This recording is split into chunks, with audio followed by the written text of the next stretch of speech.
Hi everyone, my name is Rosie Torrero, and together with my husband Miguel, we direct FCA, or Fellowship of Christian Athletes, here in the Dominican Republic. This video we're making for promotion and to just kind of show people, walk you through how a team trip goes here in the Dominican Republic when you come to serve with us. So as you can see behind me, we are at, it's like a local ranch, and this is just one example of several options we have for lodging. When you bring a team down, we have at least 3 different cities. Actually, this coming year for 2022, we'll have 4 different places where you can come and bring your team.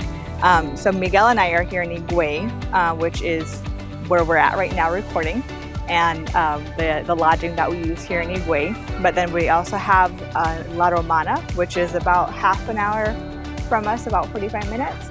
Then continuing on towards San Pedro, we have another place where we have team members and a place for lodging.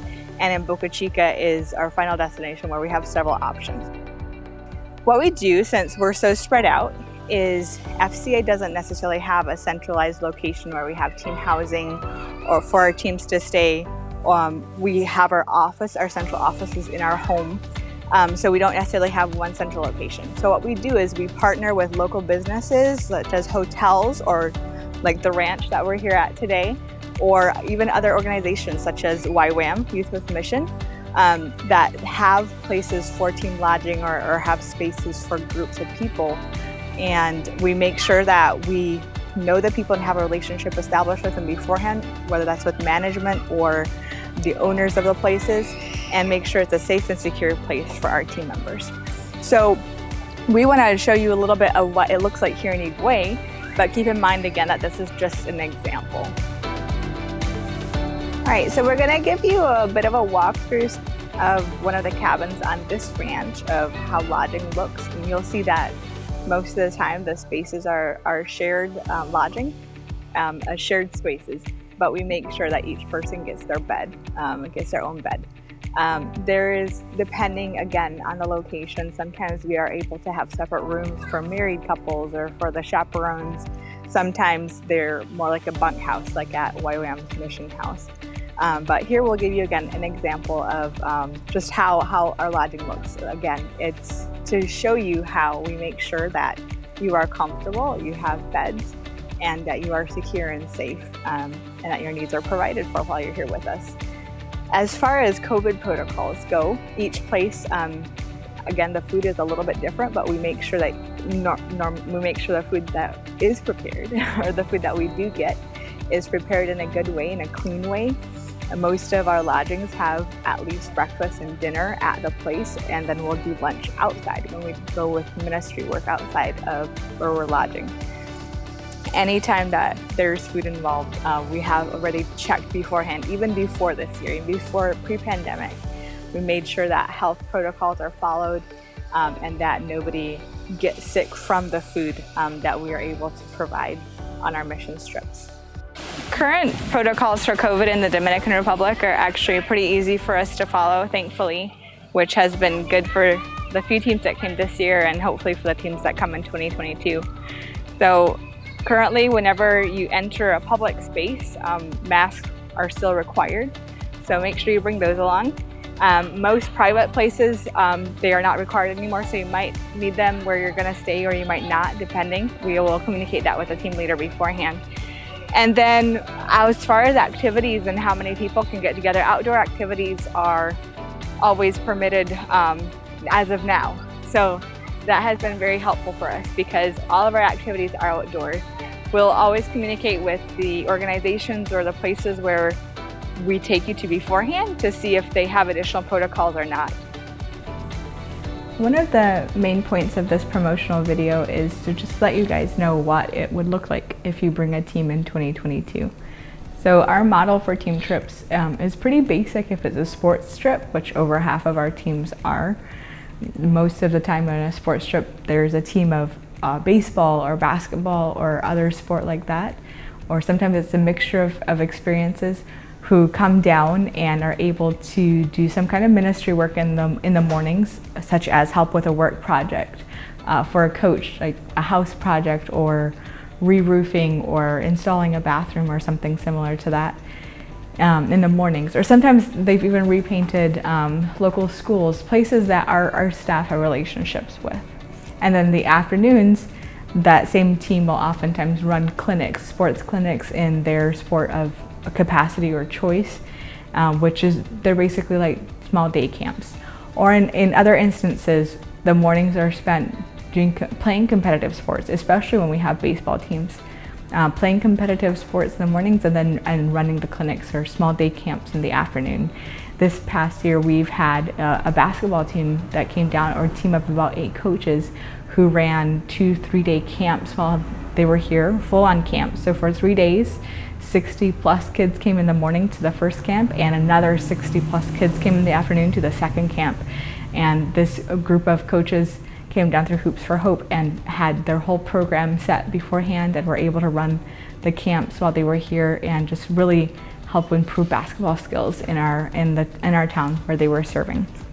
So that's our sports model, but we also have groups that come down through churches or student groups through schools who don't necessarily come as a team of sports or like a sports playing team, or they don't necessarily come with just one sport focus, or it might be difficult to really focus on one sport.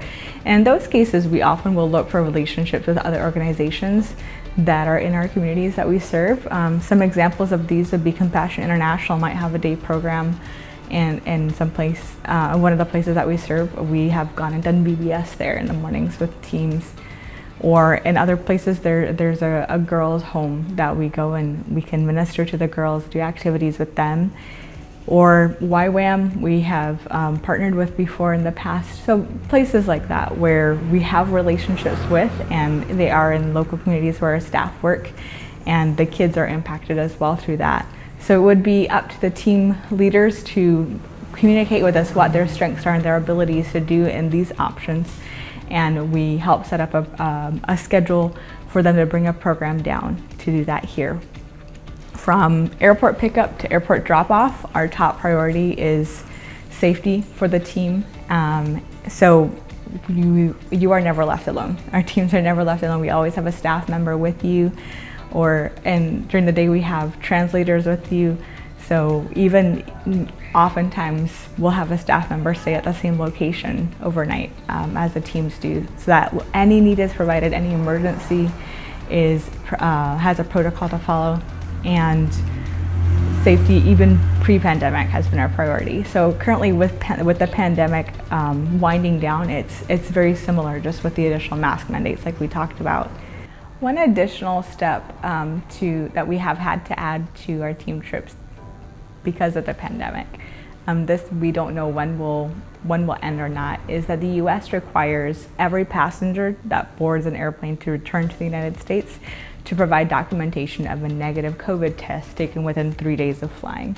So here, our standard procedure and protocol has been 2 days before the team leaves, we take everyone to a local lab that is able to do the rapid antigen test, which is accepted in the US. These test results are usually provided within an hour or 2 hours. And so we go to a local clinic, such as Amadita is one that is actually very widespread in the country and does very good testing, has very clean places and clean labs, clean protocols and everything. And each person gets documented individually with their passport and then given a nose swab, and this is taken in for the antigen testing. Within a couple of hours maximum, we get the results back of whether it's positive or negative. If it's negative, you're good to go. If it's positive, the next step would be to then take another swab, either at the same clinic or a different clinic, but send that in for PCR testing, which takes 24 hours usually for the results to come back, and it's a more extensive test. Oftentimes, if there is a positive with the antigen test, the possibility could be that it's a false positive, especially if there's just one person of the team that the positive comes out and the rest get a negative result. But if the PCR test comes back positive, then would initiate a protocol of that person. The person who tests positive has to stay in the country for 2 weeks and then retest, either get a negative test or during those 2 weeks' time, have gone to a checkup with the doctor, and the doctor clears them of symptoms and clears them for travel. So that positive test can be taken back with them along with the doctor's note declaring them able to travel and free of symptoms of COVID, as they have stayed for 2 weeks after the positive test result has been taken. So this can sound very risky and scary. Honestly, the COVID numbers in the DR are very low, and we have so far had more than 40 people come through to test here in this summer of 2021, and none have come out with a positive test. So we hope and pray that the risk, if you take it into account, you can count it as low enough for you to come and put your faith and confidence in us and in our hands.